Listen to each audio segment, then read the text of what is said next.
سیدنا معاذ بن جبل رضی اللہ تعالی عنہ رسول کریم صلی اللہ علیہ وسلم سے بیان کرتے ہیں، رأس الامر الاسلام وعموده الصلاة وذروة سنامه الجہاد۔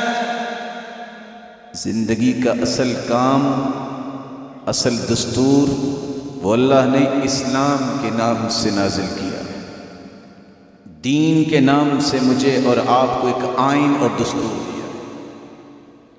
اس دین اسلام کا ستون نماز کو بنایا ہے۔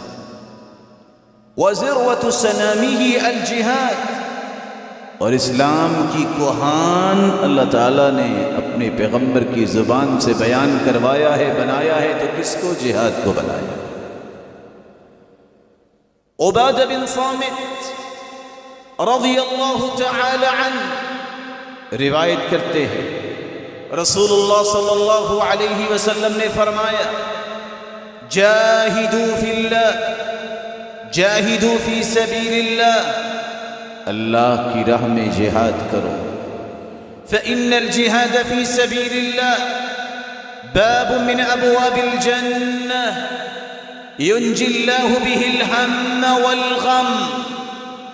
جہاد جنت کے دروازوں میں سے ایک دروازہ ہے، اور اس کے ذریعے رب تعالی جو اس کو اختیار کرتا ہے اس کے ہم اور غم اور فکروں کو دور فرما دیتے ہیں، دنیا کی مصیبتوں سے چھٹکارا اس کو مل جاتا ہے۔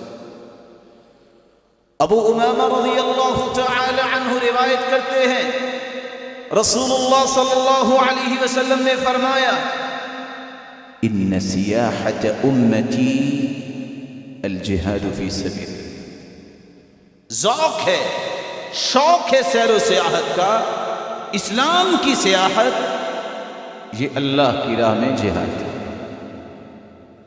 لا تتمنوا لقاء العدو فاسأل اللہ العافیہ، دشمن کی ملاقات کی تمنا نہ کیا کرو، اللہ سے عافیت مانگا کرو۔ فَإِذَا لَقِيتُمْ فَاصْبِرُوا، اور اگر ایسا موقع مل جاتا ہے کہ دشمن اگر باز نہیں آتا تو پھر ڈٹ جاؤ، اس کو سبق سکھاؤ۔ وَاعْلَمُوا أَنَّ الْجَنَّةَ تَحْتَ ظِلَالِ السِّيُوفِ، اور ساتھ اس بات پہ یقین کر لو کہ اللہ نے جنت تلواروں کے سائے تلے رکھی۔